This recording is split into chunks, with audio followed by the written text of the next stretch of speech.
How I look? I look good? Where my wine? Can we drink on camera? Cheers. We gonna drink on camera. Cheers. Cheers. To hey, 44. Neil's birthday was... Oh. Did I just... That's okay. He can talk about me being 44. I do not mind. Yes, I'll be 44 tomorrow. Yes. And you look beautiful. And you'll be how old on what day? I'll be 49. No, you won't, baby. Would you be 49? I'll be 49. The insanity, y'all. See, you know why I went on ahead and press play? Was because... We was doing the most. The most. And this video is everybody's in Aquarius, including you, because we're officially in Aquarius season. And I normally film these like all nice and sweet and, you know, and I edit them. But I said, no, I'm going to go live with 2 Aquarians so y'all can see. And I'm a Virgo. I'm Virgo. She between 2 Aquarians. We Aquarius. 23rd, 25th. Too many days, even a lot of days apart. I don't even know how we existed. You see what I'm saying? And they're married, y'all. So this is Mama Neangela Hendricks Wilson. This is Sean, Baba Sean Wilson. Sean Zilla. You might hear me call him Sean Zilla. 2 Aquarians and a Virgo. That's what this should be the name of this. See, here we go. Okay, see? Aquarius energy. We are officially in Aquarius season, and y'all know what I always tell y'all. Everybody's in Aquarius, including you. I don't care what your sun sign is. You could be a Virgo like me. You could be, what's some other ones? A Sagittarius. Yeah, Sagittarius. Pisces. Is it Scorpio? Scorpio, yeah. Is it Leo? Hey. Is it Cancer? Hey. Is it Taurus? What is that? Virgo. No, what okay. is that? Aquarius. I heard you say Virgo. Virgo season ain't here. It's over. That's right. It is not Virgo season, so I'm shut up. We are officially in Aquarius season, so y'all know what I always tell y'all. Everybody's in Aquarius, including you, and I'm so happy to be doing this video live. The purpose of this video is so that everybody, no matter what sun sign you are, you know how to function in the season. So you might be like sitting there like, I'm a Taurus, so it don't even matter right now. It's Aquarius season. I don't even need to focus in on that. But yes, you do, because Aquarius is somewhere in your chart. So in this video, I got 2 Aquarians here with me. We're going to talk about what is Aquarius energy like? What does it look like when it's vibrating on a high level? What does it look like when it's vibrating on a low level? How does it show up in your chart? And then both Mama Nia and I will pull our own oracle cards to share what everybody needs to know during Aquarius season. And... oh, and then when I get to the end, because I know you might want to get off camera or something, I know, because we got to see Aquarius energy. On one end, Aquarius likes to be in humanity, likes to be in the world, and the other end of Aquarius like to be, you know, dip out.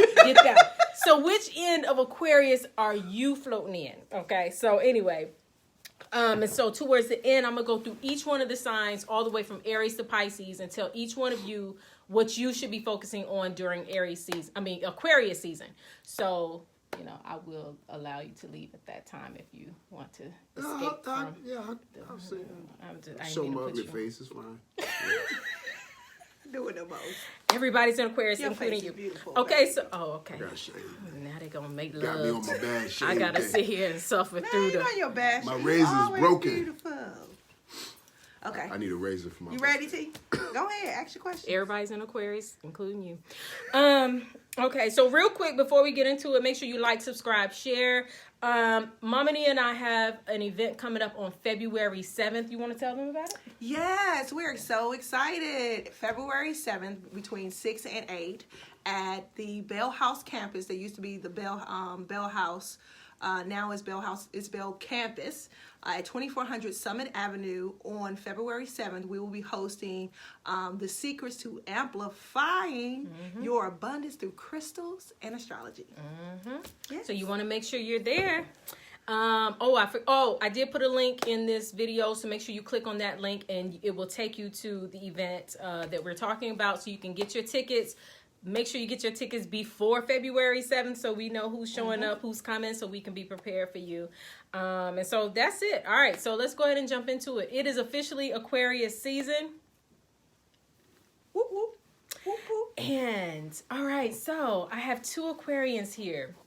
So I wrote down some keywords for Aquarius when it's on its higher vibration. Mm-hmm. Like Aquarius energy is very visionary like.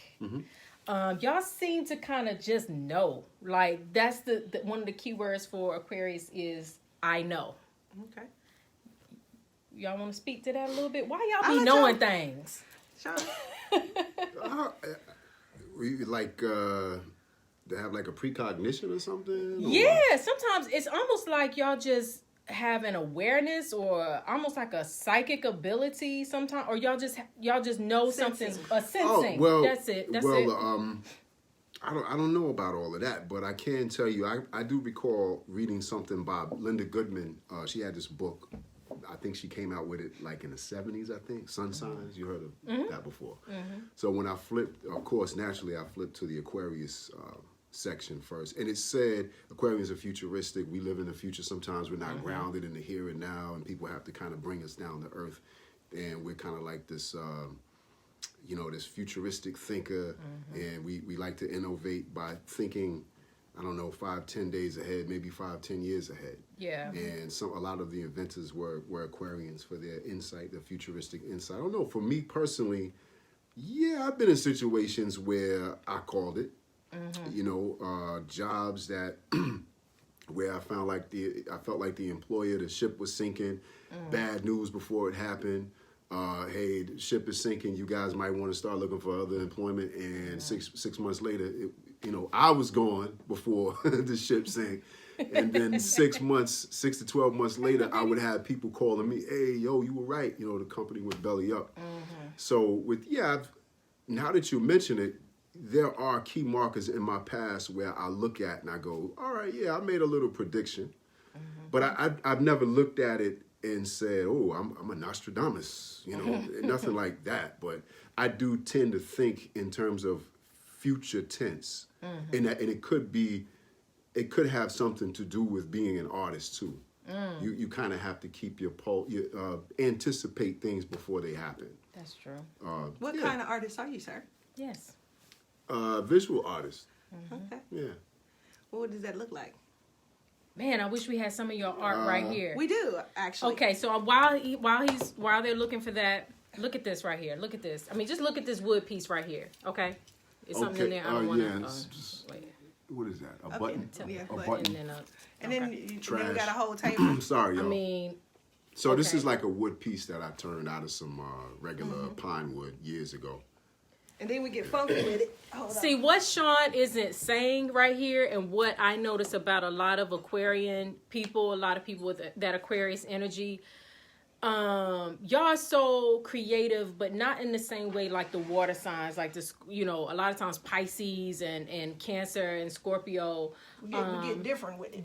Get the credit for. Look at this right here, y'all. Look at this right here. We go from that to. And look at this Ankh. And I took a picture with this Ankh a while back on my Instagram page.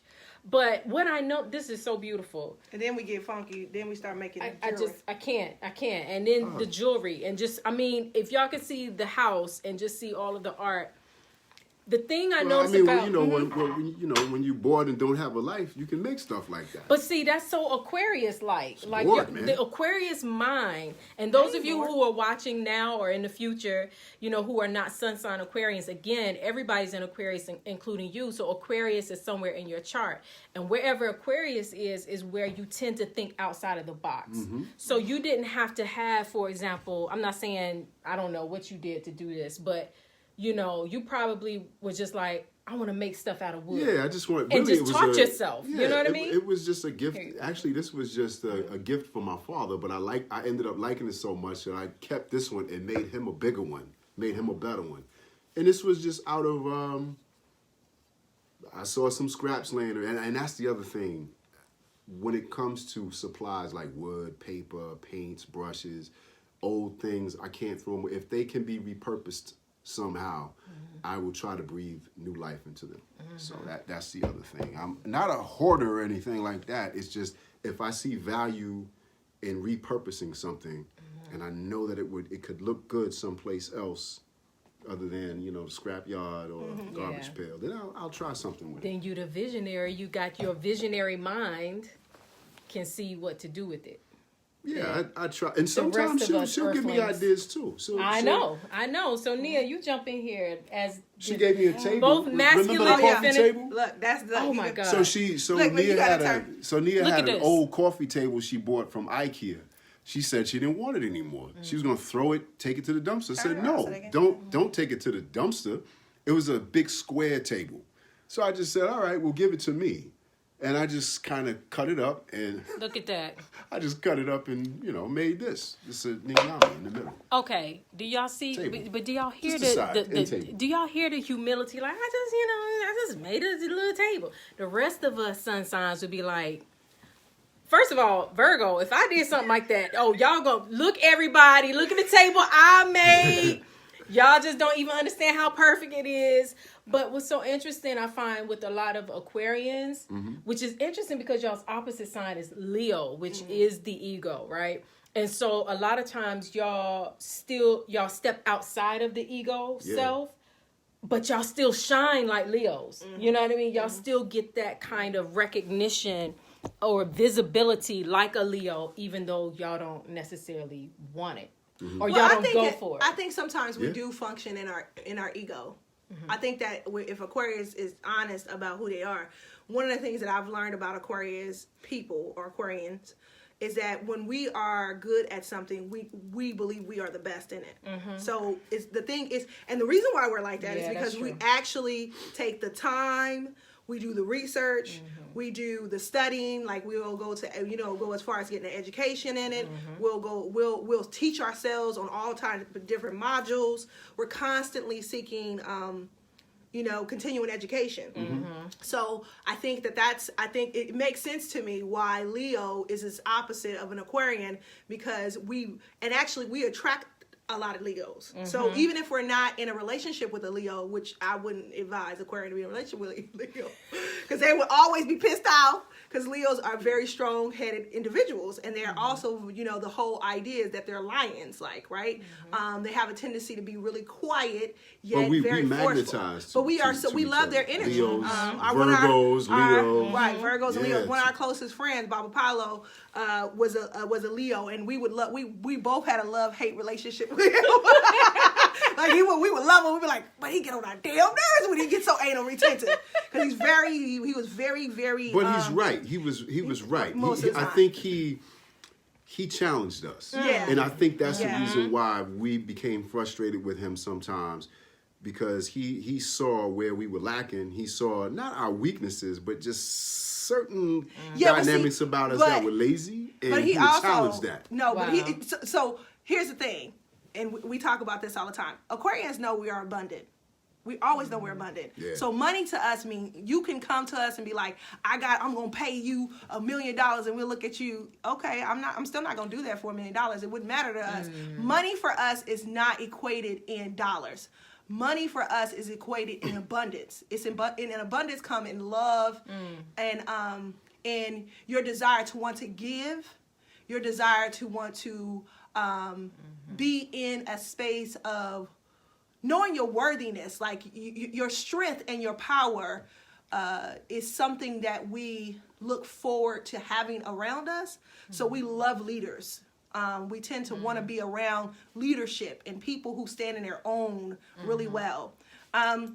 But Brother Paulo, another thing about them Leos, they money people. They like the Capricorns, so they all about that money. So he would always try, no matter what we did. Taurus, they're about money. That. But he would always try to find a way to monopolize, on what we do. We're both very crafty people. He's a fine artist. I'm more of a performing artist. And I'm also, I know how to braid hair. I used to lock his hair. So I was a loctician for a little while. So I would do stuff like that when I was living in DC. And so he would be like, sister, you should be charging. And then he'll come at Sean and be like, brother, I want to do a whole show. He did one of my husband's first art shows on his lawn because he believed in him so much. And he was always trying to figure out ways to monopolize. Shout out to Paulo. I don't even know you, but wherever you are in the world. He's a Rasta. He's a Rasta. Oh, okay. But that's the beautiful thing about your opposite signs. Sometimes can frustrate you because they are the opposite. You are their flip coin. You the opposite side of the coin. So they see your greatness and they want to elevate it the way they see it should be elevated. Yeah. Right. And then vice versa. Because I'm pretty sure y'all probably told a brother, like, you should just be doing this for the love of the people. You should just be, because the Aquarius energy is the humanitarian. Yes. It's like, we're going to be all right. We're going to be all right. We're interested and care and want to know about everything about everybody. We're interested in everybody's story. But at the same time, I think she's that end of the spectrum. Whereas I want to know everybody's story, but I'm more of the introvert. She's more extrovert. Yes. I'm more of the quiet, to the left. That's so true. I mean, person. I was going to, before I hit play on this live, like, I didn't want to do it. I was kicking and screaming. he was like, I'm not going to be in front of the camera. I'm going to be behind the camera. They'll just hear my voice. And we're like, no, you got to be in front of the camera. And I wanted both of them here. I thought, actually, and it was Nia that said... Right, to have the masculine and feminine energy. And so I thought it would be a good idea because I feel like we'll talk to you later, babe. Okay.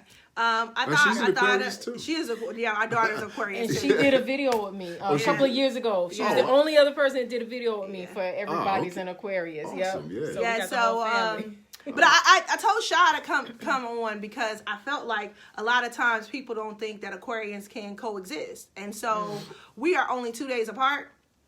And we have been married for 20 plus years. And so oftentimes people don't realize that Aquarius, because he's a different side of the spectrum. One, he's a masculine energy. That's why I was telling T, it would probably be good to have a male Aquarian and a female Aquarian because his energy, he sits in his masculine energy very well, but he also sits in his feminine energy. He's the one who really taught me how to nurture and love our children because I didn't come from that space.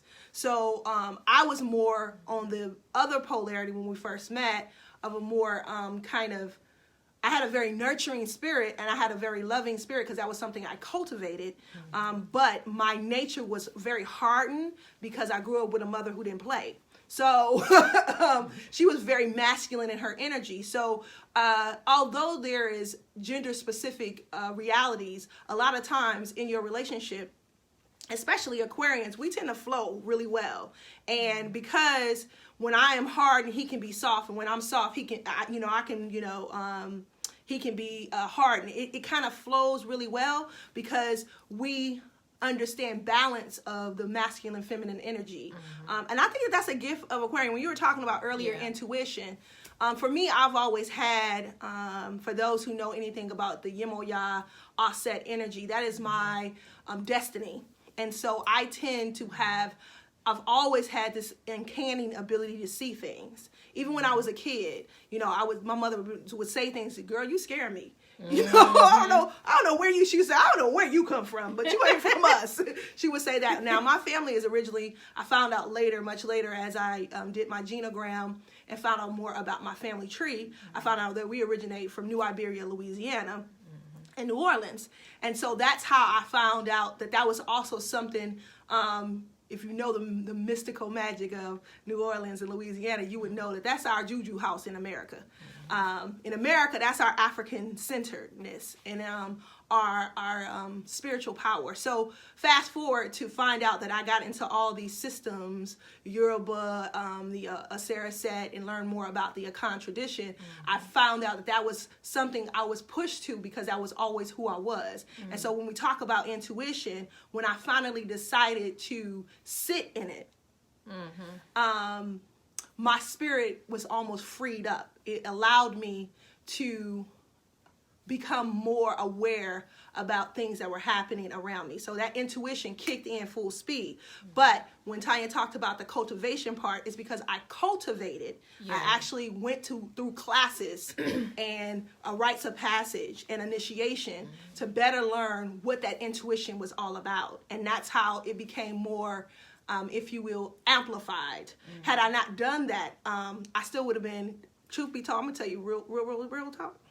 Truth be told, I probably would have been, and y'all already know me, for those who know me, the same little girl with the fiery energy that wanted to fight everything off. I had to learn how to cultivate this very womanness, nurturing energy. When did you feel as though that shifted? When did you feel the shift from being that angry little girl kind of transitioning into womanhood and kind of just like watering down your energy, your fire? So Tonya talks, she does a lot of the natal charts. So, and I do the Mahabodhi chart. And so one of the things that I learned was my extreme house was Ogun, which is Heraclehuti in the Asaraset tradition or the Egyptian cosmology tradition.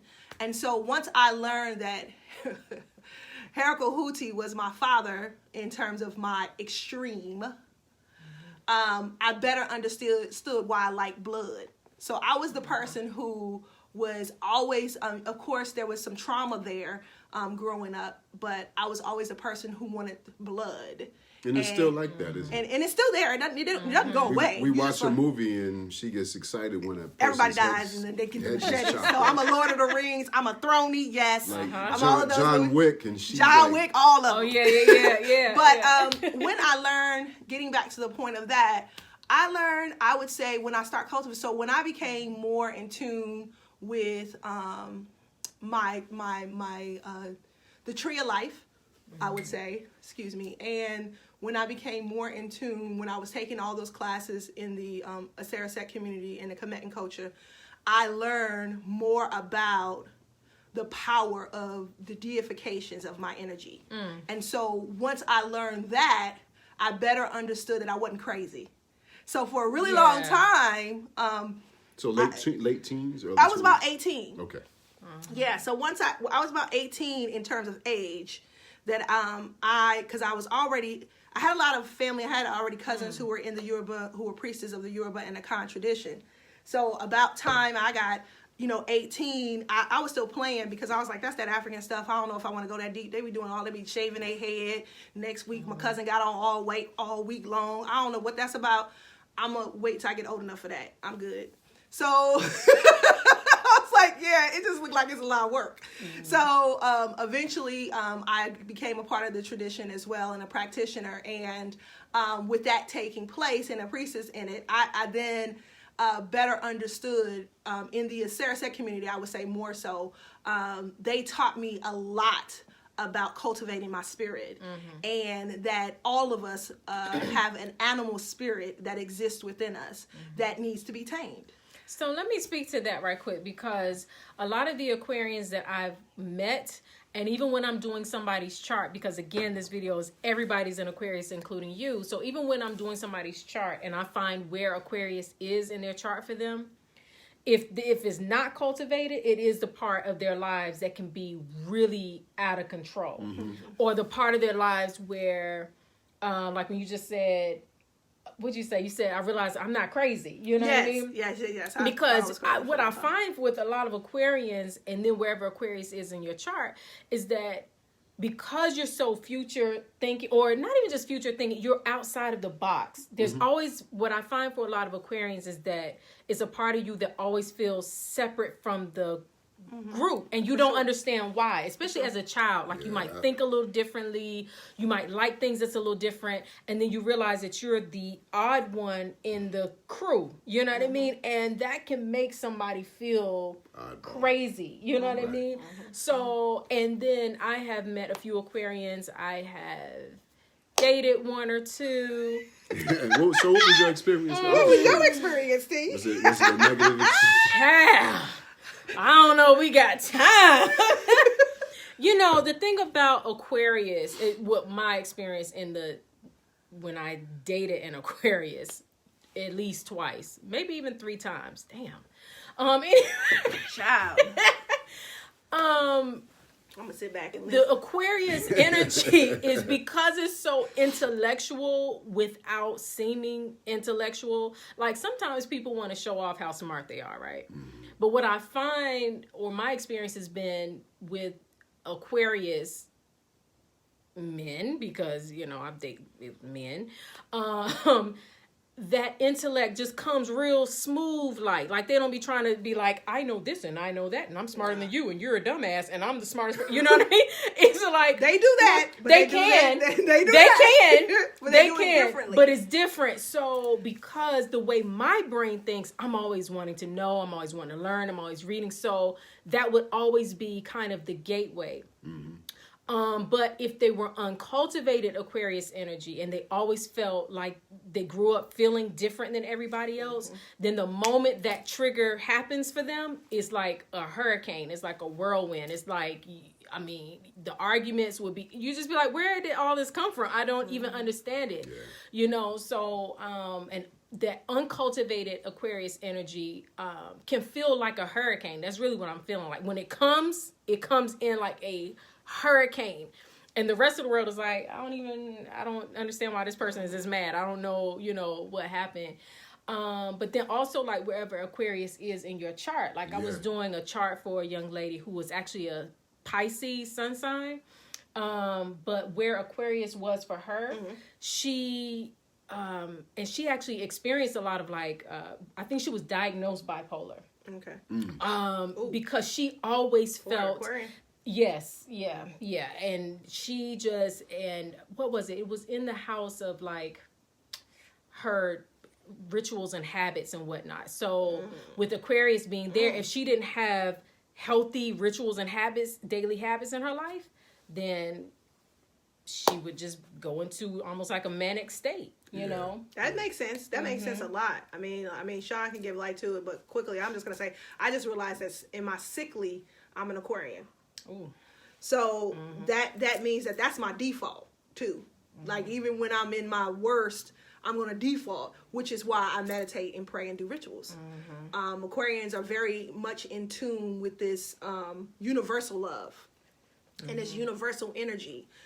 So for me, my default in anything that is not working for me is ritual, meditation, and dropping on my mats. Because for me, it's not, church wouldn't have been enough for me. I would have to do a whole schedule. This is what I'm saying. I would have to go to church, pray, meditate, pour libation, purify my house inside out. I mean, that's my mindset in terms of, you know, really getting the space and the energy. I have my children on the mat with me, my husband on the, he'll tell you I have him with me. We got to pour libation. The whole house and everything needs to shift.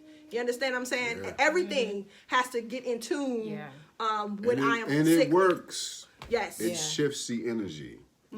Yeah, it's a beautiful thing when you feel it, when you recognize. So when you were talking about that young lady having a bipolar issue and she had to do this ritual stuff, and if it was out of order, because really for a bipolar person, as a therapist, I can tell you for a fact, you need consistency. And so for a person who is on on the bipolar spectrum, they really need a lifestyle that is scheduled, organized, and sometimes they even become OCD with certain things because they need a lifestyle that is going to give them security in order to keep their mood stabilized. Wow. Yeah. All right. Well, I hope y'all heard that. Yeah. Click the link that's there to book a reading. And if you want to know more about Neogula Hendricks Wilson's therapeutic services, reach out to me because I can shoot her information to you as well. So on the lower end, we kind of touched on that. The lower end of Aquarius energy is erratic. It's kind of inconsistent, you know. And what's so interesting, this particular Mercury retrograde, this particular Aquarius season, we're going to experience a Mercury retrograde. Thanks. Yeah, sorry. It's going to happen sometime in February. It's already been starting for me. It's starting. We're actually, because you feel it like 2 weeks ahead of time. So we are actually going to experience a Mercury retrograde, which is time of miscommunication, misunderstanding, just miss everything, during Aquarius season. But anyway, the lower end of Aquarius is erratic, rebellious. Have y'all ever experienced that? Like, I'm just rebelling just because I don't want to. We do it when we argue. He didn't want to be on the camera. That? He was being rebellious right then. And we do it when we argue. Yeah. You know, like if we are in our zones and we're both in our spaces, I can tell you, you know, I ain't gonna lie to you. I'm gonna tell you the truth. You know, when me and my husband are really, if we believe that we're both right, you better get out of our way. You better get out of the way. My children, my Aquarian daughter, she literally goes like, pack it up, let's go. She already know. My children are very smart and keen. It's only that doggone Tauran child, that Alana. who would come up and be like, so, I just wanted to know, could I, only a Taurus would try to get in the way of an Aquarius beef. I'm trying to tell you, do not ever get in between an Aquarius beef. I'm just telling you. Only a Taurus. Only a Taurus will do it. Taurans ain't scared of nothing. Yes, they just, they don't have no fear. Brave. Even at an early age, they don't have no fear. But yeah, the chaotic portion of me, I would say, again, there was a lot of chaos and confusion in my younger years because I was not cultivating who I was. I was not trying to heal thyself or find the authentic self in me. I came from a background of a lot of baggage, a lot of trauma, and it was norm for me. So I didn't understand I was in a cloud until I came out of the cloud, right? So then I recognized that I was a part of very, what we call intergenerational trauma, right? So I was a part of that intergenerational trauma cycle. I was a part of this approval space, thinking that it was okay for individuals in my family not to love me right, because they were family.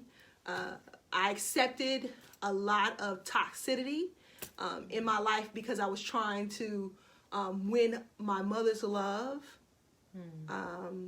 So for me, that came out in wanting to physically touch somebody. So if you came in my space, it was like, oh, if you treat me wrong, I was like, listen, let me tell you about what you ain't gonna do. I was that girl all day because I was never taught. And at the time, it wasn't cultivated. Hell, if I fought, my mama was there too. You understand? That's how it went down in my family. My mom was like, oh, let me take off these earrings. Did you talk to my daughter like that? So I come from that space. So I didn't understand that there was a place for a mother. There was a place for a daughter. There was a place for, this ideal settings of motherhood. And even then, I still love and accepted my family. I still love and accept my family for who they are. I am not negating their struggle. What I am saying is that I learned that it wasn't for me. And then some parts of their way of living taught me that we could be better in certain areas if we try to cultivate ourselves. So I decided that I needed more and better, and Sean can speak to his. But it was definitely chaotic for me, younger me. For me, challenges growing up and just being just a different sort of person, different kind of teenager, young person. I was the proverbial fat kid, I was the nerdy kid watching, Star Wars and reading Mad Magazine, playing video games, and nobody wanted to date the fat kid, right? Reading comic books, right? So stretch forth your hands in prayer to the. So I was the fat nerd, but man. you were the fat nerd. Why though, baby? It wasn't because you were just fat, because you was eating what? Shit. I'm just saying. Your parents taught you that. All right. So I'm just saying. But that was a downside to stuff. I had friends. I don't want to make it seem like I was a complete loser or anything like that. But that was an incubator for something that happened much more beautiful, So I went into like this cocoon of just self-discovery and, worked hard on my art and read books, read crazy books, read magazines, and just worked on my art, constantly worked on my art. And I didn't come out a whole lot. I was an introvert. And just came out on the other side, this super competitive person. I wasn't competitive in any other way except through my art. Even arrogant to some point. And I would check. That's that Leo opposite sign kicking in. Exactly. But I would still check myself. Like, okay, there's always somebody out there that's better than you and, can kick your butt in art or whatever. I ain't found nobody yet. But I'm just saying. No, but that was, and there's some other things in my past that I won't bring up. They're not terrible things. They're just typical childhood things. I even bullied a kid once. I didn't think I was bullying him. I was just totally unaware of what I was doing. I thought I was being the guy's friend. We get on the bus every day, and I, kind of whack him in the back of the head. Hey, give me one of your Pop-Tarts. Give me one of your cookies, right? Harry Whiteside, rest in peace, brother. That was my man. He ended up naming his first child after me. We became so tight after that, and I'll just never forget that. His mother and he came over to he and his mother came over to our house one night. And he was crying. And his mother was really upset. Said, hey, look, I need to talk to you. Your son is bullying my son. He doesn't like it. He hits him. He takes his lunch, his money, whatever. And that really, that just like stabbed me in the heart because I didn't realize that I was hurting this guy like that. I thought it was just me just kind of ribbing this little kid. This guy, this little, come here, you little sucker, ribbing you, spitballing you a little bit. But it's not like I didn't like the guy. I actually did like him. You know what I'm saying? He was a cool dude. But I just did not really know how to express it as a friend at the time. Coming from New York, tell the truth. Oh boy, that's another story. Rough habits. Coming from Queens. Again, coming from Queens, Brooklyn, Queens. Queens. And when that happened, it made me realize, man, you bullied that guy. You were a bully. So you were actually a bully at one time in your life, whether you knew it or not. But see, you know what? A lot of times Aquarius doesn't get the credit for how y'all feel. Like Aquarius energy or Aquarius people, or wherever Aquarius shows up in your chart, a lot of times it's like, one of the keywords is detachment, like emotional detachment. But what I find though is that Aquarians, y'all feel a lot. It just don't come across like how, you know what I mean? Like how that situation impacted you. Yeah. That the humanitarian part of Aquarius kicked in. It killed me. It ripped the heart out my chest, man. I was like, me, a bully? I could never be a bully. But from his perspective, it was like, why is this dude being so mean to me? I was big. I was older than he was. I was bigger, taller. So but see, that was again that's the part that we're talking about in an Aquarian is that we do a lot of self-reflection too. Like we do this thing where, in our chaotic side, it's everybody's against us.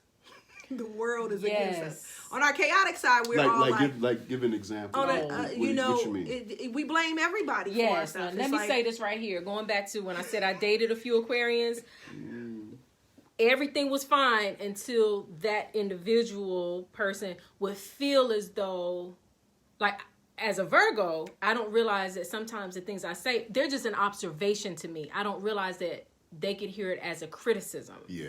So then it's like, blame, like how dare you say, and then that would escalate into a bigger thing because I didn't understand how Aquarius energy function in that way. Okay, continue.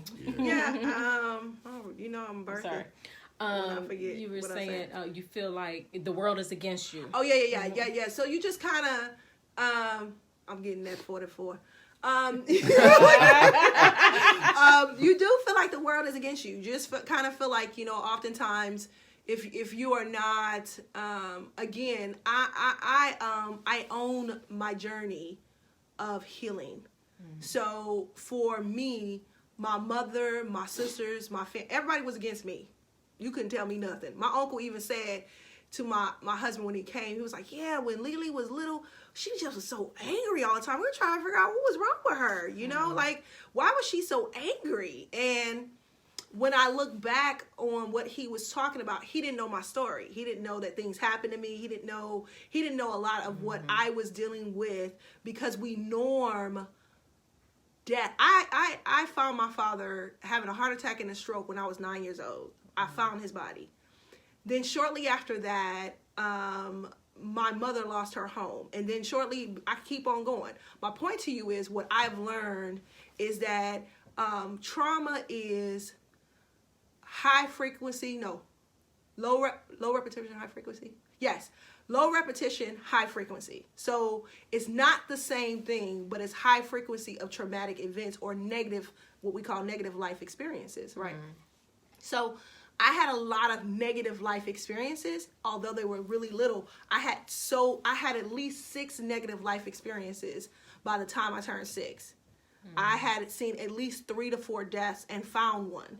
And so for many, we normalize, because I'm from Oakland, California. So death for us was not this big, I mean, you found bodies walking sometimes, you know, so it wasn't that big of a deal, but it was a big of a deal. You know what I'm saying? Like, I'm a kid, like, who gonna help me process all of that? My father's dead. My mama was on her, doing her thing. So it's kind of like, no one helped this child to process thought things. And so I grew up with a lot of anger because I didn't know I didn't feel like I could talk to anybody about the things that I was going through.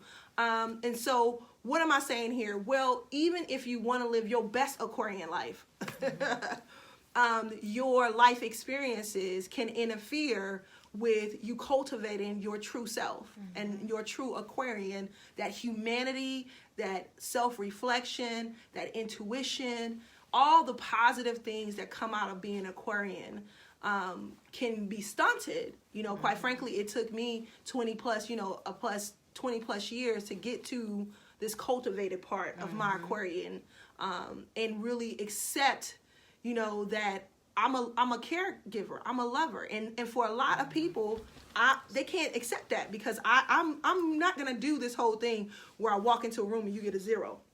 You get 100 from me. I'm not going through that process. Now you get 90 when you do 90. You know what I mean?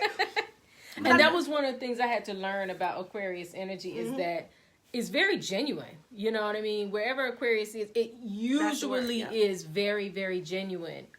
It's just misunderstood. So sometimes y'all's energy can be misunderstood by other people, and they're like, and misread, and which leads you to feeling like misunderstood as well. Because we're so direct with it. Our genuineness, you know. Yes. When you were talking about that, I thought immediately about Sean. You know, I remember when my husband at the time we were dating. Oh God. He was the first person that was like, I love you, but I ain't ready to get married. And I was like, homie, I'm pregnant, about to have a kid. What are you talking about? You ain't ready. He was like, you know, there's things I want to accomplish. There's things as a man I need to do to create a family. And I was like, bruh, you didn't think about that before we start? What we talking about here? I'm confused, right? But what I loved about him in that moment was that he was trying to teach me that you can't move a man. It's not about your timeline and what you're trying to get done. And yes, I know that it was very hard for me to believe that his genuineness was true. And he was like, I'm going to marry you. You're going to be my wife. I just have to accomplish a couple of things. And I'm looking at him like, okay. But at the same time, you show right. I'm like, but at the same time, you show me that sometimes we need to make readjustments. Simple as that. Yeah. So what we did was find the middle, you know, and Happy medium. Yes. So we bought our house, then got married. That's what we did. Aquarius and love. our son brought our ring. Which kind of goes, okay, I got 2 more points to make, and then we're going to pull some oracle cards. But Aquarius energy, and wherever it is in your chart, I'm going to keep repeating this, everybody's in Aquarius, including you. I don't care what your sun sign is, Aquarius is somewhere in your chart.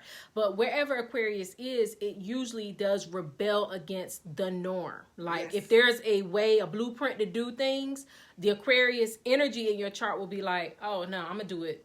I'm going to go this way. Everybody's going that way. I'm going to go Against this the way. grain. Against the grain. Anti-conformist. We do Cannot not conform.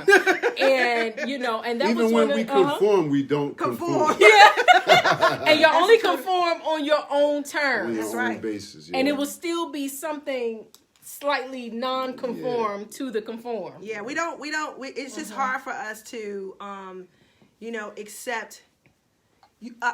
I am a big believer that 10 people can be in a room and everyone can say that person is guilty.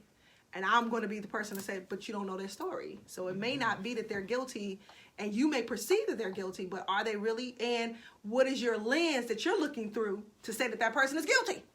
So our intuition, all the things we talked about, our intuition, our spirit, all of those things will kick in and say, you know, is this person, is this life worth sacrificing because of something that we have a perception about?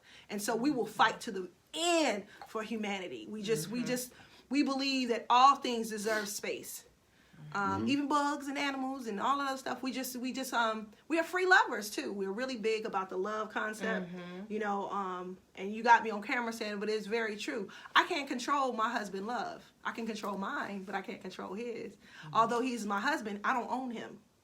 So one of the things I cultivated in my Aquarian, I would say, is this idea and knowing eventually that love is.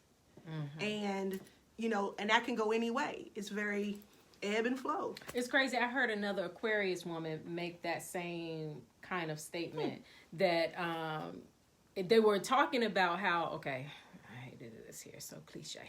Anyway, they were talking about how back when Beyonce was doing the Lemonade album and how a lot of that was stemming from, you know, her marriage and, you know, Jay-Z and just a lot of different stuff.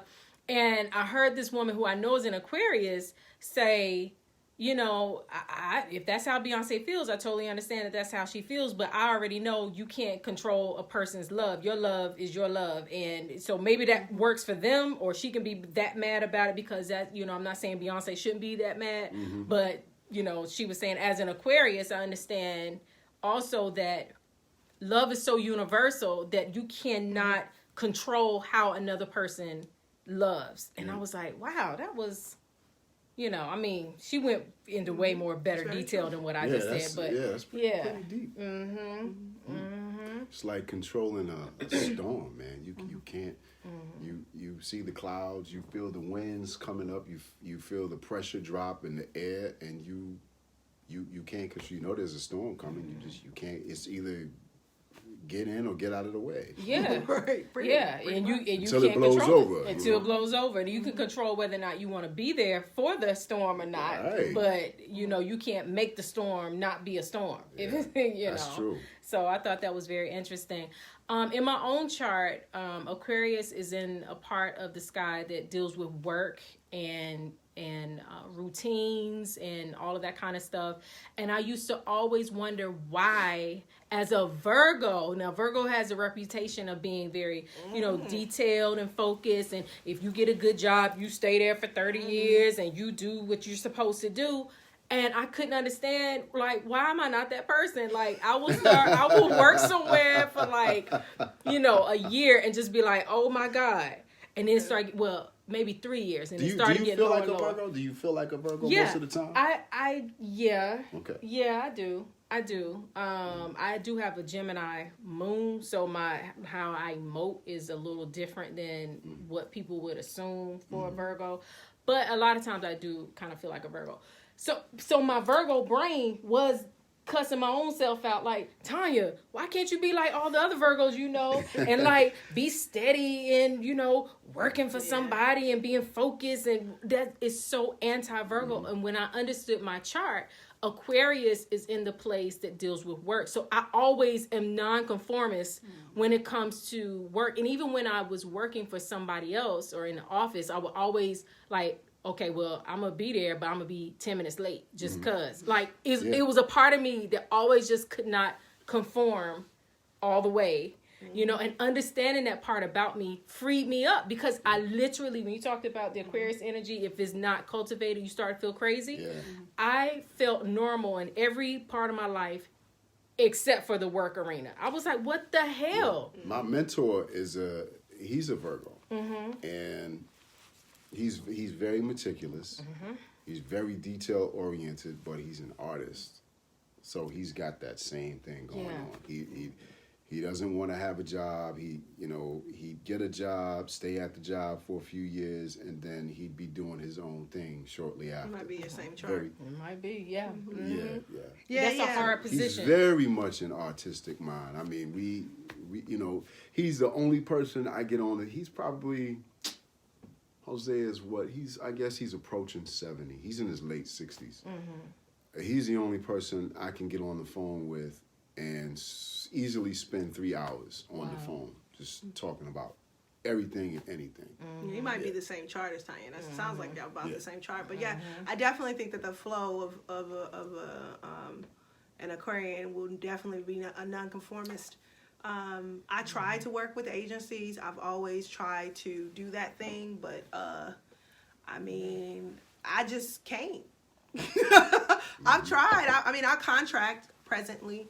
I do a lot of contractional work, and for up until, I would say, for most of our marriage, we've been in a contractional, independent employer's space, taking care of 3 children for the most part. We have been, ebb and flow of, a full-time gig for a minute, but both of us, it seems like something turn on, turn off, turn on, turn off. I'm working, he's not working, I'm working, he's working, I'm not working. It was just like this thing because we finally came to the consensus as both we were just not meant to work for people. So we had to get with the program that it wasn't meant for us because to work we weren't for ready others. To surrender. Yeah, we just wasn't ready. We were still weren't ready. living in the conform. We were Aquarians trying to be conformed, and it did not work. Okay, but now I think that. And it's not even a but now. It's more like as we have gotten older, we just need consistency. I need that check. Right. He needs that check, yes. But see what, I didn't. Retirement plan and that check. Well, Give me that pension too. He's so stupid. And see, here goes back to what we were talking about earlier, though, sis. It just depends on how you were cultivated. For me, that was always the way of life, and there was no other options, right? So it was just, I come from a blue-collar family who believe in government jobs. They don't believe in regular 9-to-5s. It was like, nope, we go to the government because that's going to keep us living. My husband comes from that kind of background as well. Sean comes from that background too. But he comes from a very much academia space. I was blue-collar workers. We didn't come from there. There was like, college, child, please. You better go get that job. You playing. Get that good government job. We need to get good government. So my family was split in half. It's like, it was split perfectly in half. You had the people who went to work in the mills, who went to it's just like all my uncles went to the military. All of my uncles went into the military. They either served in the Army, Navy, Marines. And you either came out and you got a regular job working in some textile mill. This is North Carolina side. And New York side, you became a cop. And half of the family members went on to academia, and they made a career out of military, meshed with, college. College, yeah. Wow. Well, we just didn't. Wow. We didn't do that. We just, we got government jobs. So my last question, what advice would you give to parents who have Aquarius children? Like how would you have loved to have been loved, nurtured, raised? Y'all kind of touched on it a little bit, but We got one now. Okay. I have a. Get 5 pointers. I get 5 pointers, and then we need to move on. No. I got you. I have a good one. I think about my own life in review. When I was a kid, there were certain things that I had, certain interests I had, art, music. I wanted to get into these things, and we weren't poor, we weren't rich either.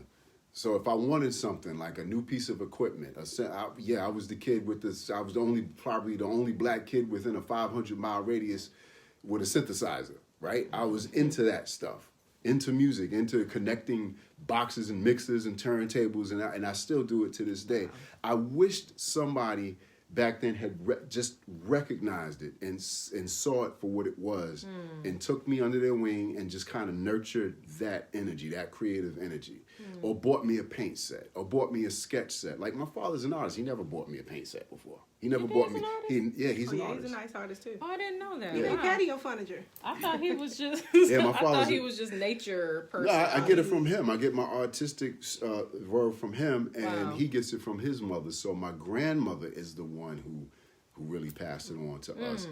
But I would say, you know, if you have an Aquarius child who is creative, who has a creative mind, and I'm only speaking from the realm of creativity because I'm an artist.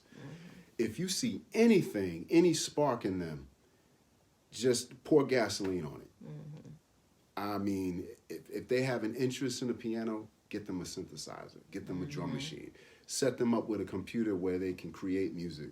If they draw, if they paint, set them up with canvases, pastels, paints, pens, colored pencils, anything that they can use to push out that outlet, to use that as an outlet and create and create and create and never stop. And that way they'll take it and they'll take it to places where you've never imagined.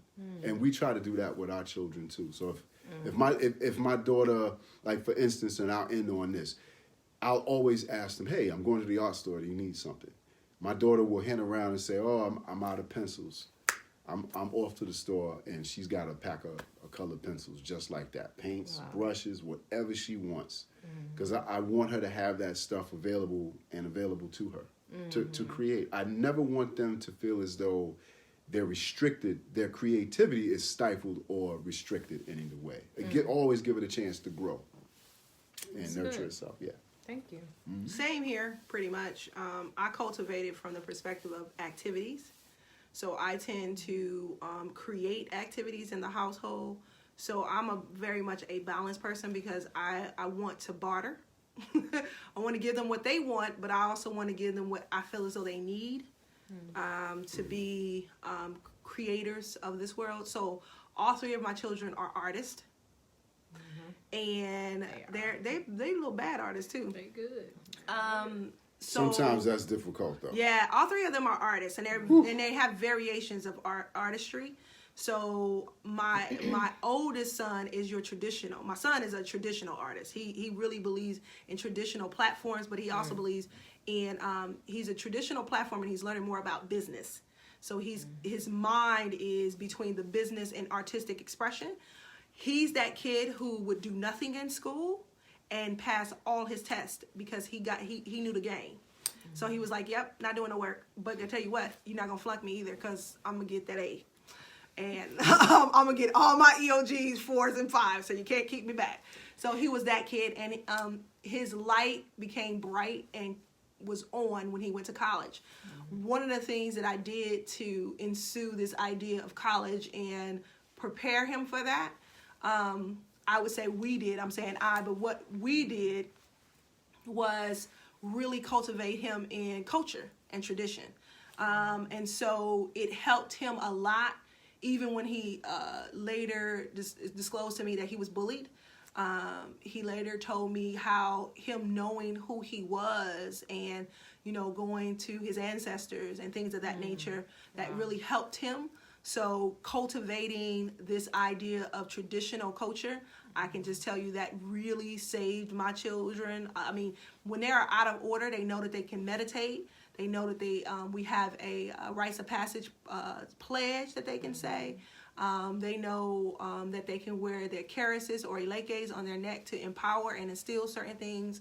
They know that they're clear about purifying the space and pouring libation to bring back balance into their lives. So for me, it was very much grounded in tradition. So I would say your children gotta know who they are.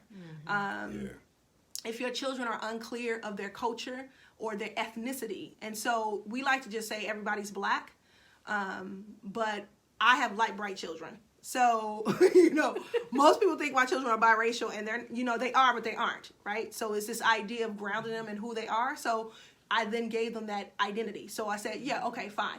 You're Irish, you're Native American, you are Portuguese, you're Puerto Rican, all of that hodgepodge inside. And I gave them ethnicity so they can say, yes, I have all those things, but I don't have those things as a stand to say that I'm not identified as black.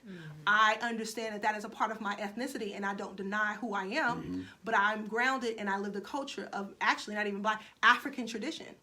And so that gave my son so much weight in college. Like now, you know, he could be a part of the Black Student Union or the African Student Union, or he can be a part of the Italian Student Union, or the, you know, right. So because he was raised in culture.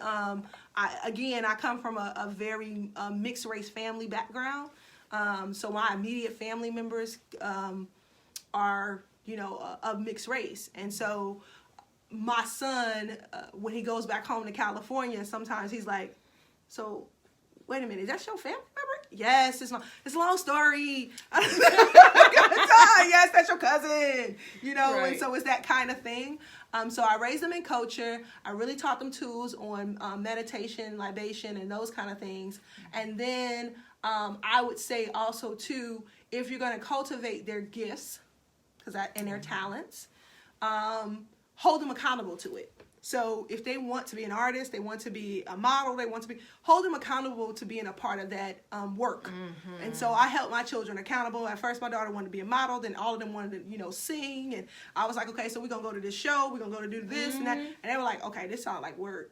No, I don't want to do that. You know, right. Because they're also very introverted children. And so I would say, again, cultivate their tradition, motivate, inspire their gifts and talents, and be available emotionally. You have to be available emotionally. You cannot believe that your work life is more important than your home life. That's, I'm just telling you, you have to make intentional effort to sit down with your children and say, you know what? How are you today? What's been going on? Because I know I've been busy and my life has been crazy, but I need to know that you're good. And so let's have this time. Let me take you to wherever you want to go. Let's cultivate that. So it's really important that you do that with your children and be very intentional in the activities you create. Yeah, and I would say that too, not to go back too much into it, but the one or two Aquarians that I dated before in my past, I'll never forget, one said, because he was very, very smart, and he said as a kid he was put like in the gifted class, and but because of that then he was bullied, you know. But very, very smart, and so he actually petitioned his parents and whatnot to like take me out because I want to be regular. And he was reflecting back on his life and saying, wow, you know, that difference that I felt as an Aquarius that made me stand out and made people point the finger at me and even bully me, you know, caused me to dim my light. And now look at my life because I constantly tried to dim my light. And so I would say, you know, I don't have an Aquarius child. My child is a sun sign Cancer. But if I had an Aquarius child, just knowing that, you know, for those of you who have Aquarius children, wherever their difference is, whatever that difference is, that is their light that makes them shine, like boost them up in that. You know what I mean? Don't encourage them to dim their light. Because I find with a lot of Aquarians, like wherever their light is really where their power is. You know what I mean? But they need that support, instead of feeling like they're so isolated and so different from the rest of the world, because that's already a trait that Aquarius feels, is that difference, you know, me against the world, you know what I mean? So help to bridge that gap for them. So awesome. Yep. That's it for this section, y'all. We're going to, Mama Nia and I are going to pull some oracle cards for wisdom for everybody during Aquarius season. I can't remember the exact date when Aquarius season ends this year. I think it's February 18th. It's the 19th. It's the 19th. Some argue the 18th and some argue the 19th. It depends on the year sometimes, but it's the 19th. So between now and February 19th, what we all need to do, no matter what our sun signs are. And then after that, I'm going to go quickly through every sign from Aries to Pisces on what each sun sign needs to be doing during Aquarius season. Okay. Well, So if you I'm going to bounce. Yes. I appreciate you, Sean. Oh, yeah. Thank you so much. Y'all want to see like some hand claps later on when y'all watching this. I know it's kind of late for Sean because he don't come in front of he's usually behind the camera filming us. You know, different things we do in the community. So he actually came in front of the camera So I appreciate you. Thank you so much. Peace. I want to shout out my brother Larry. Rest in peace, brother. Oh, Baba yeah, Larry, rest Baba in Larry, peace. Yes. Baba Larry. Yes, for those of you who don't know, those of you who are, if you're not in the Greensboro, North Carolina area, Baba Larry, who owned Africa and More store on Gate City Boulevard, where we purchased so many African garments and items and just whatnot, just recently transitioned and passed. And so we just found that out last night. And so it's kind of difficult for a lot of people in the community. So we just want to recognize him and give him a shout out and whatnot. Yeah. Yeah. We're gonna see what our Kwanzaa crew is gonna do for him to give to it. Oh, sure. Go ahead, you give it Tonya. You hold my other one. Yes, we're drinking That's wine. good. Oh, I didn't realize we're at the bottom. Okay. Oh, that's no, okay. No. I do. I get to choose. Of course. I get to choose. I'm at home. Yeah. Yeah. I'm gonna stay up to 12 midnight. So tomorrow is Nia's birthday. Sun sign Aquarius. Oh, do your little theme song. Oh, wait a minute. Hold on. How'd it go? Peace, love, light, and healing.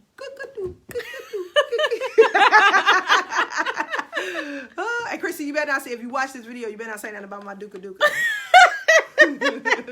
Say it, Chrissy. So y'all know how I do. I always pull an oracle card, and Nia's gonna pull her. You got. I'm gonna let you go first. Oh, okay. Go, girl. I'm going to pull one card for what we all most need to know, do, and be aware of during Aquarius season. Again, no matter what your sun sign is, no matter when your birthday is, we're all Aquariuses. Right now, we're all being influenced and inspired by the sign Aquarius. So what wisdom and guidance is there for us during Aquarius season? What do we all most need to know, do, and be aware of during this season? What wisdom and guidance is there for us during Aquarius season? What do we all most need to know, do, and be aware of during Aquarius season? Okay. Yeah.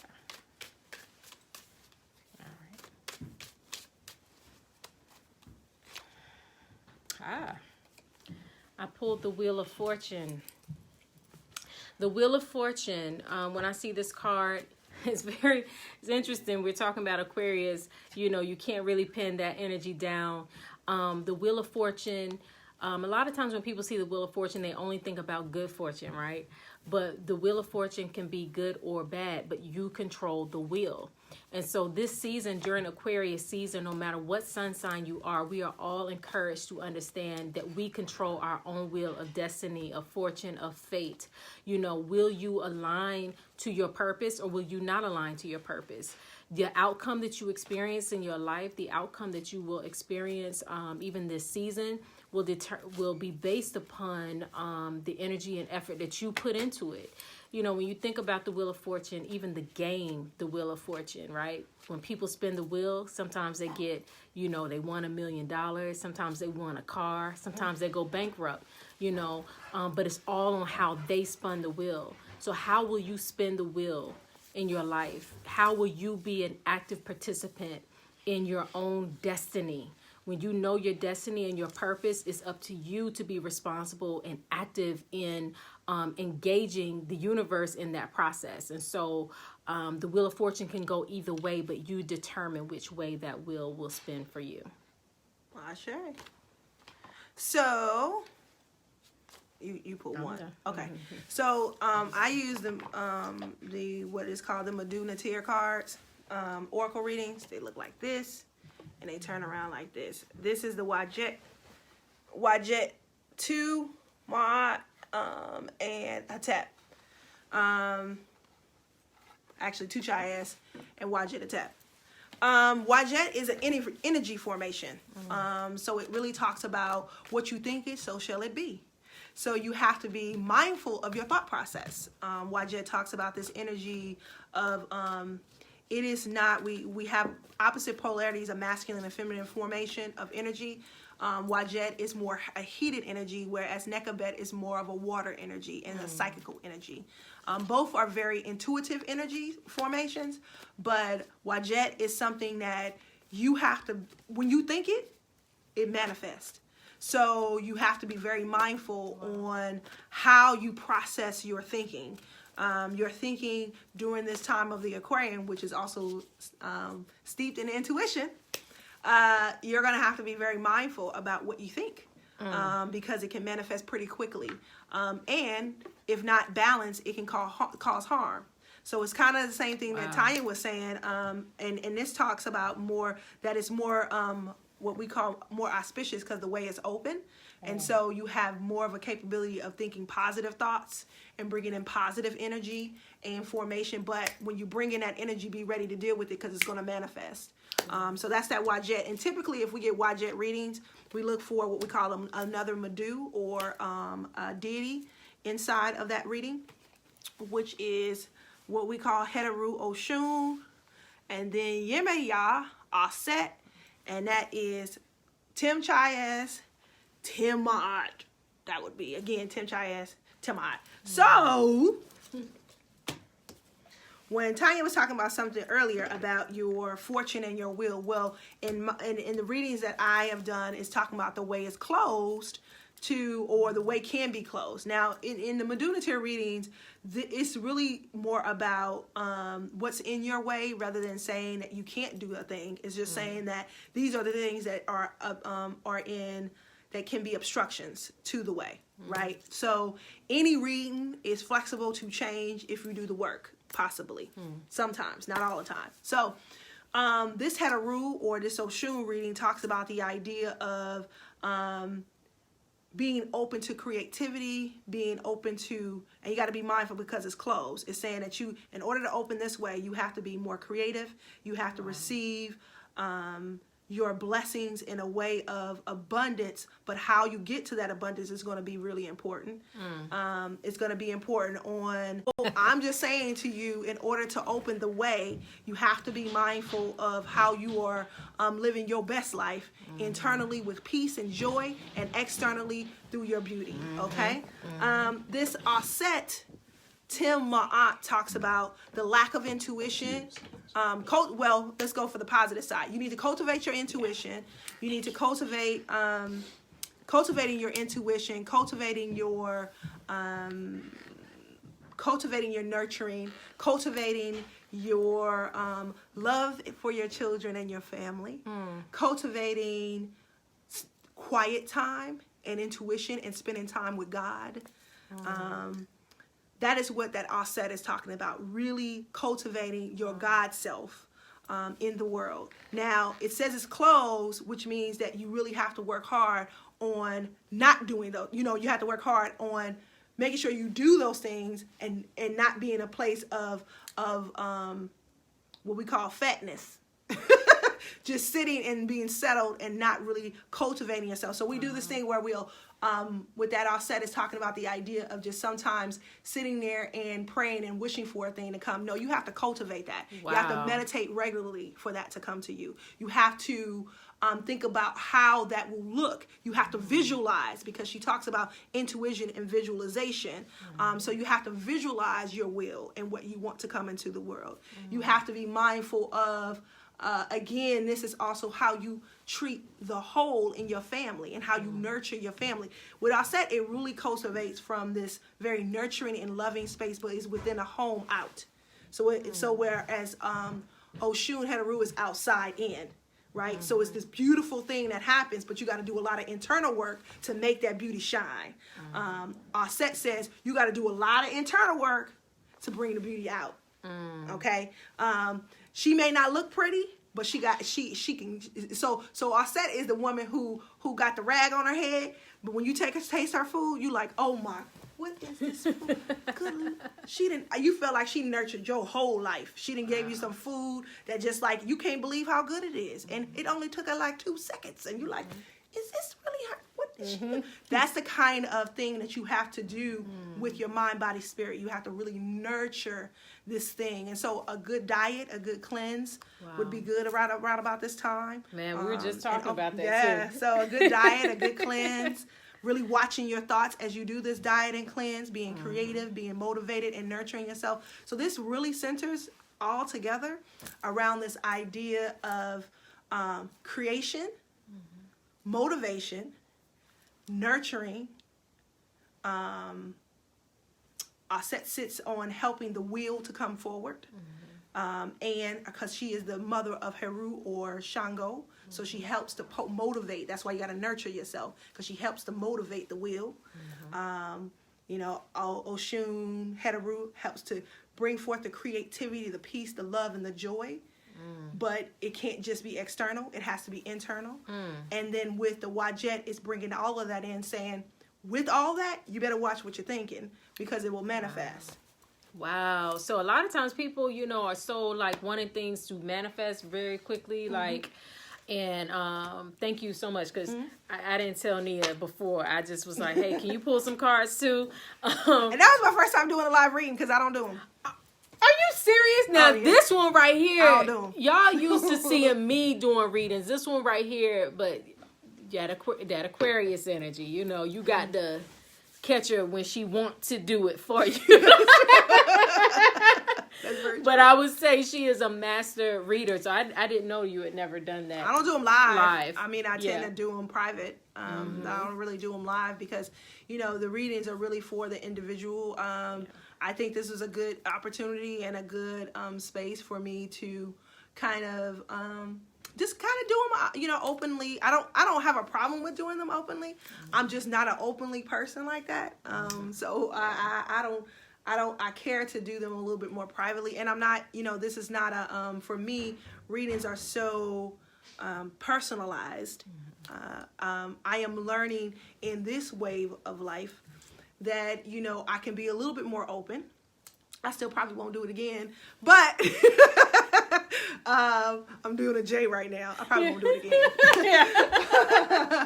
But if you are interested in, and I would encourage you, for me, I won't do readings unless you're really trying to learn about the Egyptian cosmology. Yeah. Because they're so intense and very robust. It's a lot of information, and you have to understand the pantheon, both in Yoruba and Egyptian cosmology, to understand its fullness. So it's not just a reading where you can just intuit. You actually have to go through courses and classes and learn the system. I also know the I Ching system, and so it's some work to do this kind of thing. Watch Tonya video when she goes off. I was just getting ready to say, y'all know I did a live video a couple of days ago. If you scroll back, I'm wearing like a pink tank top or something like that. But I was going off about, people who just, take this kind of work very lightly and come to people like us and like want to do readings and whatnot. And especially if you go to this one right here, she gonna put you to work after she does the reading. So those of you who just watch my little lighthearted little pick a card reading of the week, that's just some little light. But if you came to me privately or Mama Nia privately and did, a reading, there's work involved, because in order for you to elevate, you can't just go to people and ask them to pull, cards for you and what you should be doing. And then, you don't want to put in the work. You don't want to do, the work. And it looks like even from what Nia's reading, for all of us, this Aquarius season is not just about just sitting around and just wishing and hoping. It's about going within and facing ourselves and doing that real internal work to see the manifestation on the outside. It's not just expecting that manifestation to come to you without you doing the inner work, because your outer world has to mirror your inner self. Yeah. And talking about mirroring, Tanya and I always have this discussion, and I do want to bring it up here. When I remember when Tanya first started doing astrology, right? We were talking about this thing where we complement one another, right? So, I did her chart like years ago, and she was like, "Ooh, I need to learn more about this here. This is wonderful." And so to see my beautiful sister, kind of gain her wings, y'all. She done gain her. She doing a Patti LaBelle. Yeah, I'm doing a Patti LaBelle. To gain her wings and to now, have a series of videos and doing readings is a beautiful thing to see, right? So is this, beginning, processing, and oh God, I'm getting emotional. I'm doing a Tonya. I don't mind getting emotional. She the only one. I'll be like, oh my God. She the one who cares about getting emotional. I'm one of those people who cry at the drop of a dime. But I think that what was so beautiful when we were sitting down one time, and I think you all should know this. We were going through talking about initiation and work and working together. And one of the things she said to me, she was like, well, sis, I started doing astrology and these readings to compliment you because I already knew that you wasn't going to go in the world and do them, but people needed to know about this work, you know? And I was like, no, I'm not, but I'll give it to you. Yeah. So it was that kind of thing. So it's a beautiful thing to see. I am not, as much as I'm an extrovert, I'm very private with my work. Yeah, and so I will say that. I don't really want to share with the world. I want to share with the person who wants to share with the world, if you will. I guess I'm that person. Like I do videos too, but I'm not a person who want to go live and give it to everybody. I want to give it to those who want the work, right? So I'm never going to be a Bertha who wants, I do live videos. If I do live videos, it's a very generalist thing. Yeah. When it comes to real personal stuff, that's going to be private. I won't probably be her because I don't know how to keep that going. That's another thing. She good at keeping it going and I'm not. That's my Virgo part. That's where the Virgo I'm an kick Aquarius. in. I'm like, yep, maybe. No, I don't know. My Virgo kick in on that, but it's got to be what I want to do. Then I'm going to be consistent. I'm not going to be consistent with that. So I don't even start nothing that I ain't going to, listen, I do lives whenever I feel like it. So therefore, it ain't a good idea. I love it. Y'all, okay, so real quickly, I did pull two additional cards. I'm just going to quickly tell you the first one that flew out is Clean It Up, and then the second one is Soulmates. But basically, Clean It Up, and it ties right in with what Mama Nia was saying. Clean it up means taking care of all of the mundane inner stuff that you definitely don't want to do, but needs to get done. If you have paperwork that needs to be filed, it's tax season, right? So if you got to do that, if there's stuff that needs to be handled, if your house needs to be clean, exactly. You got to do all of that stuff, all of the little mundane things that you probably don't want to do if you want to see the big outcomes that you want for your life. So this Aquarius season, exactly, clean it up, clean up your thoughts, clean up your heart, clean up, whatever's going on in your subconscious mind, or literally clean up your house, you got to do all of that work. And then Soulmates came right out of that. And, I know some of y'all might be like, Soulmates love. I mean, it might, but Soulmates really indicates when asking for help. Oshun, getting that help from a partner or somebody else who can see your light and your shine, or who wants to come forth and to assist you in a loving way. And so then you can't be so egotistical that you are afraid to ask for the help that you need, especially if it's in an area of your life that you're trying to clean up, work through, if you're trying to do a cleanse, if you're trying to, get your weight and whatever your thing is, and you need help this season. Ask for the help that you need. Yeah, I want to add to that and just say Soulmates is cultivation, which we talked about earlier, right? So that cultivation and that nourishment and that nurturing and going up, what we call the Kundalini rising. So Soulmates is one who has to really understand that true love exists. So that's that Aset, but it's also, or that Aset Yemoya, but then it's also that Oshun energy that's saying, look, in order to, we can't, so everybody want to be soulmates because it looks pretty, right? So Oshun said, oh yeah, I'm going to make you look pretty, but I'm about to hold you accountable to that work, right? Because it was a Tim reading and was saying that it was closed. So in order for me to come out and bring you your joy, you must cultivate the love and the peace inside. That's right. I'm done.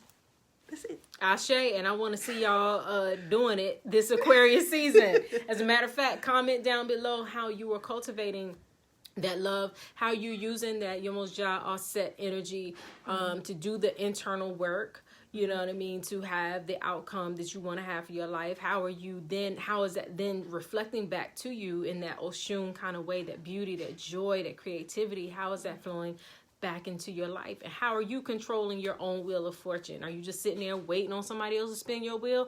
Or are you doing the work? That's a good one. So you want me to leave? Or you going to do you should do your second video. You should do that part on the second video. Because you're going to have them keep on going. On this long video. Well, I mean, they can fast forward. They ain't gonna know when to fast forward. I'm gonna put it down later on. Oh, when I put it on okay. YouTube, you I'm just put really the trying to be a comments. Virgo and be like, I want to get this done. Is that how Okay, we well, really- you know what? Since it is Aquarius season, I'm just saying. This is a I'm long gonna ass do it video. like an Aquarius would do and just do something all renegade and different. I'm just saying. All right, it's come a back long later video. on for part 2, where I will go through all of the signs: Aries, Taurus, Gemini. Yeah, I'm gonna say all the signs because I gotta rebel. Aries, Taurus, Gemini, Cancer, Leo, Virgo, Libra, Scorpio, Sagittarius, Capricorn, Aquarius, and Pisces. I will go through all 12 signs of the zodiac and tell each one of you what you should be doing during Aquarius season. All right, so that's it. I want to give a huge thank you to Mama Nia, Leicester, Niagela Hendricks Wilson. Sassy Adigoon. I got all the names. She got a billion names. Yes. Baba Sean, who was on earlier, for coming on live with me for Everybody's in Aquarius, Including You. Make sure you click the link that's attached to this video to get your tickets to our event on February 7th, The Secrets of Amplifying Your Abundance Through Crystals and Astrology, and book a personal reading and so much more. All right, I'll see y'all for part 2 later on. You coming in to say bye? Oh, I thought you were coming in to say bye. Okay. No. He said no. All right, peace.